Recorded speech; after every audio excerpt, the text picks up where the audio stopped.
Terrific. And I'm live, microphone switched on, and we got the lights. Okay, so thanks for joining me, everyone. This is a quick post, just really kind of sharing the challenges that people like me have posting stuff to social media channels. The truth is that telling the truth is so very hard to do for two reasons. One, most of the posts that go out on social media pander. They pander for likes, they pander for the approval of the audience. And of course, if you don't get the likes, you don't get the monetization and so on and so forth. So there's a huge kind of reward for pandering to people. Secondly, nobody is in the business of communications to be ignored. Okay. And so as a result, people will do what they think largely they need to do to be noticed, to be liked, to be subscribed to, and to be shared. Okay. The problem is that what pandering does is it's kind of at the superficial level. It means that you will go to the lowest common denominator and share pure trivia. Trivia of the kind that you might call the opiate of the masses, that gets people in their fields, cutie pie stuff about pets, about food, about nature, and so on. And basically, it's an escape from the realities that we confront. Then, at the serious end, pandering makes sure that you do not touch on people's sensitivities, like their guilt and their shame, at whatever they're confronting and feel they're failing in. That's a big one. Now, it's easy to do because we've actually been trained by the media to be pandered to be trivialized in everything that's chucked at us, not to be thinking. In fact, pandering is kind of the baseline motivation for Facebook coming up with something like Meta and its virtual reality. I mean, can you, in your living mind, imagine human beings living in a virtual world? Isn't that the ultimate kind of abuse, the ultimate negation of the fantastic creativity that exists in you and me as human beings, is to go off in a dream world somewhere and just pretend that you're engaging with reality when everybody knows that you're not. So that's pandering, and a lot of posts are supposed to do that. The second thing that a lot of these posts do is that they trigger people. By triggering people, I mean they hook onto the stereotypes that people hold because they're the low-hanging fruit. You tweak them, you're going to get a result, and more or less you can guarantee what kind of result you're going to get. So that there are certain stereotypes out here in the West, and I'm based in London, the United Kingdom, that will get people going forward. In Western Europe, we've got this thing going on about being saviors. We've got this thing going on about being the exalted ones. And we've got this kind of reverse and fake humility thing going on, pretending that we're not. But in so many of the activities that we do here in Western Europe, we think we're superior to everybody else in the world. And the reason that we struggle with this situation is that we're constantly having to deny that that is so. Well, you know, if you were able to speak frankly to people who don't form the majority, they would tell you in no uncertain terms the hypocrisy that makes our society run on an even keel. But what I'm saying is that our society enables itself to run by pretending that there are lots of things it's not doing, from really deadly foreign policy initiatives, um, arms deals, economic initiatives, which disenfranchise and disable whole swathes of the world, but which our mainstream media over here will never show you. And rather, our mainstream media will let you know that actually, without you, places like Africa, South Asia, and so on couldn't function.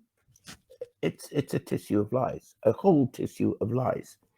And so when people like Boris Johnson and Priti Patel come up with these policies about shipping off immigrants, migrants who come in through illegal means, because all the legal means of entering the country have already been cut off, a court, they will now be shipped off to Africa. And this is a trope which is so demeaning of the British people, that the Britain I was raised in has so lowered her standard of morality and ethics that it's breathtaking. And yet it's happening, and there are lots of people who are actually clapping for it. Well, if that sort of thing happens, you have to pander to those people, because you can't possibly tell them the truth. Otherwise, there'd be Armageddon. Now, if the posts that are being put out there either pander to people to assuage their guilt and shame, and feelings of failure, or trigger the stereotypes which they have been schooled to hold, what is your alternative? You know, uh, it's very difficult then to come up with doing what people like me want to do, which is A, find the truth, B, express the truth. Why? Because you can't build a house on quicksand. You can't build any edifice that lasts on lies, on pandering, on stereotypes which are false. You can only build something that is sustainable on the truth. And so I've always believed that it's important, A, to find what that truth is, and then B, to create value using that truth. It goes back to what the kind of the Romans called, the trivium, which is basically it's grammar, logic, and rhetoric. Okay. So why is the truth so difficult? The truth is difficult because it cuts clean across the problem with pandering, or the behavior of pandering. You can't tell the truth and pander at the same time, because the two are diametrically opposed to each other. You can't tell the truth and involve stereotypes which have been invented and unveiled upon the people, or trained into the people, to make them feel comfortable with their lot so that they will continue. And I think that the discomfort of being in this situation, not being able to tell the truth, is all the more now because we are at a crossroads in our ascension, our way up. We are actually being goaded into a very serious conflict between East and West over Ukraine. This is no time to be pandering to people or triggering them using stereotypes. The consequences are way too severe. And so the only person who expects to be pandered to and kept in that metaverse of faux reality, of kind of made up let's believe virtual reality are children. If you don't have the human maturity to deal with reality, that is the definition of somebody who is either emotionally so immature he can't handle reality, or a person who doesn't have enough life experience to understand that reality is the only basis for constructing anything that lasts. So there we have it. This is really, I guess, a cry for people to understand that we can't do what we used to do before, because over the horizon are serious consequences. The consequences will be borne by you and I. The consequences will not be borne by the people who are goading us and pushing us towards that cliff edge. And so I would say it's time to grow up.